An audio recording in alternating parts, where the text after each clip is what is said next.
So welcome back Andy. Communication skills classes through English grammar. మనం ఈ సిరీస్లో ఉన్నాము. ఈ సిరీస్లో ఇవాళ మనం డిస్కస్ చేసుకోబోయే గ్రామర్ టాపిక్ ఆర్టికల్స్. ఆర్టికల్స్ అంటే న్యూస్ పేపర్లో వచ్చే ఆర్టికల్స్ కాదండి. ఆర్టికల్స్ అంటే ఇంగ్లీష్ గ్రామర్లో వచ్చే ఆర్టికల్స్. అవి మూడు: ఏ, యాన్ అండ్ ద. చాలామంది ఇంగ్లీష్ లాంగ్వేజ్ టీచర్స్ నన్ను తిట్టుకుంటూ ఉంటారు, నేను యాంపర్సాండ్ వాడానని. యాంపర్సాండ్ వాడింది అండ్ అని రాయడానికి ప్లేస్ లేదు నాకు బోర్డు మీద, అందుకని నేను యాంపర్సాండ్ వాడాను. But always whenever you are writing anything in English, please avoid using symbols and numbers. For example, 2 years old and రాయాలనుకోండి, try to use spellings at all times. Dates తప్పదు, ఇయర్స్ తప్పదు, వాటిని మనం స్పెల్లింగ్స్లో రాయలేము. బట్ నంబర్స్ రాసినప్పుడు numericals as far as possible avoid చేయడం better. However, kindly excuse me for using an ampersand while I was writing the topic for the day. All right. ఇంతకుముందు ఎప్పుడో మనం ఆర్టికల్స్ గురించి ప్రస్తావించుకున్నాము, కాకపోతే ఇవాళ మనం ఆర్టికల్స్ గురించి ఇన్ డీటెయిల్ తెలుసుకుందాము. All right. So articles A, an and the, 3 articles ఉంటాయి ఇంగ్లీష్ గ్రామర్లో. దీంట్లో ఏని ఇండెఫినిట్ ఆర్టికల్ అంటారు. ఏని ఇండెఫినిట్ ఆర్టికల్ అంటారు. ఎందుకు ఇండెఫినిట్ అంటే ఇది పర్టికులర్గా దేన్ని పాయింట్అవుట్ చేయదు. ఈ ఆర్టికల్ వచ్చింది ఒక సెంటెన్స్లో అన్నప్పుడు, ఒక వస్తువు ముందు కానీ ఒక సబ్జెక్ట్లో ఏ అని వాడినప్పుడు ఇది ఇండెఫినిట్ అంటే దేన్ని పర్టికులర్గా పాయింట్అవుట్ చేసి చెప్పదు. ఇన్ జనరల్గా మనం దేని గురించి అన్న మాట్లాడుకున్నప్పుడు యూజువలీ ఏ అనేది వాడతాం. For example,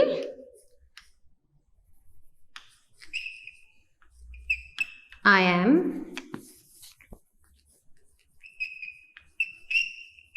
going to a better city. Okay, I'm going to a better city for a better life అనుకోండి. దీనిలో మనం ఎన్ని ఏళ్ళు వాడేసాము? 2 ఏళ్ళు వాడాము.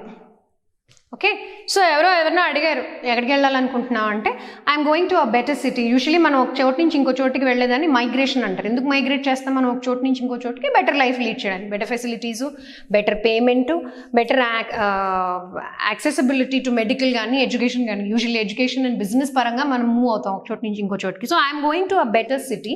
ఫ్యూచర్లో I will be going to a better city for a better life. A better city అంటే ఇంకా తను డిసైడ్ చేసుకోలేదు. There is nothing definite. ఎక్కడికైనా బెటర్ సిటీకి వెళ్ళాలనుకుంటున్నాను ఒక మంచి జీవితాన్ని లీడ్ చేయడానికి అని అన్నప్పుడు a better city. So a better city అని ఏం కన్వే చేస్తుంది? This is not pointing to any particular. అంటే నేను అమెరికా వెళ్ళిపోతాను, లేకపోతే నేను శాన్ ఫ్రాన్సిస్కో వెళ్ళిపోతాను, లండన్ వెళ్ళిపోతాను, దుబాయ్ వెళ్ళిపోతాను అని చెప్పట్లేదు. ఏదో ఒక సిటీకి వెళ్తాను అన్నమాట. So when you are using a as an article in a sentence, you are talking about something that is not particular or definite. So a అనే దాన్ని ఇండెఫినిట్ ఆర్టికల్ అని అంటారు.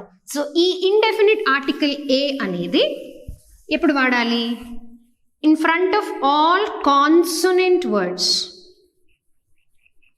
ఇది కూడా మనం లాస్ట్ టైం చెప్పుకున్నాము. ఇంగ్లీష్లో 26 లెటర్స్ ఉంటాయి.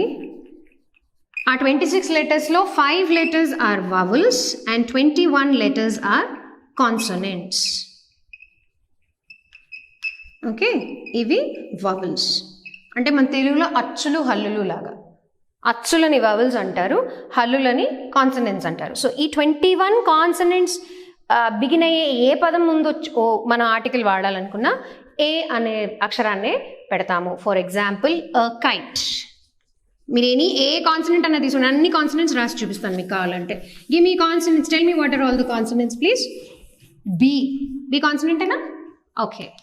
A ball, right? C, a cat.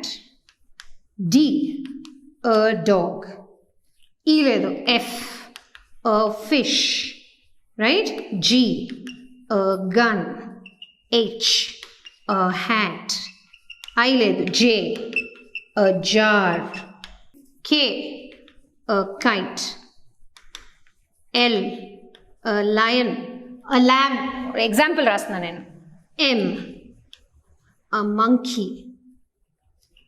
N, a nest, right? P, a pan, okay? Q, a quill, R, a rat, S, a star, T, a tap. ఇవన్నీ consonants. వెళ్ళిపోతాను నేను జెడ్ దాకా, చూస్తుండండి. You రాదు, వి, a van, W, a watch, okay? X, a xylophone, okay? Y, a yacht. YATCH, yacht అని నేర్పిస్తారు. YATCH pronunciation is yacht. Z, a zip. So చూడండి, 26 లెటర్స్లోంచి మనం 21 letters రాసాము. ఎక్కడైనా మనం యాన్ వాడామా? జనరల్గా నార్మల్గా కాన్వర్జేషన్లో కూడా యాన్ లయన్ అయితే అనం కదా. యాన్ మంకీ అనము, యాన్ నెస్ట్ అనము, యాన్ ప్యాన్ అనము, యాన్ జైలోఫోన్ అనము, యాన్ యాట్ అనము, యాన్ జిప్ అనము. సో మనకు ఆల్రెడీ న్యాచురల్గా తెలిసిన విషయం ఏంటంటే కాన్సనెంట్స్ 21 లెటర్స్, 1 2 3 4 5 6 7 8 9 10 11 12 13 14 15 16 17 18 19 20 21. ఈ 21 లెటర్స్తో ఎక్కడైనా ఏ పదమైనా తీసుకోండి మొదలైనప్పుడు మనం దాని ముందర వాడే article is always a. Besides this you will not use the articles an with them. An అనేది మనం ఎప్పుడు వాడతాము? యాన్ అనేది ఆ మిగిలిపోయిన 5 అక్షరాలు, అచ్చులు అని ఇందాక చెప్పుకున్నాం కదా, వవల్స్. ఆ వవల్స్ ముందర మాత్రమే వచ్చే పదాలు ఏవైతే స్టార్ట్ అవుతాయో వవల్స్ తోటి, వాటి ముందు మాత్రమే మనం యాన్ అనేది వాడతాము.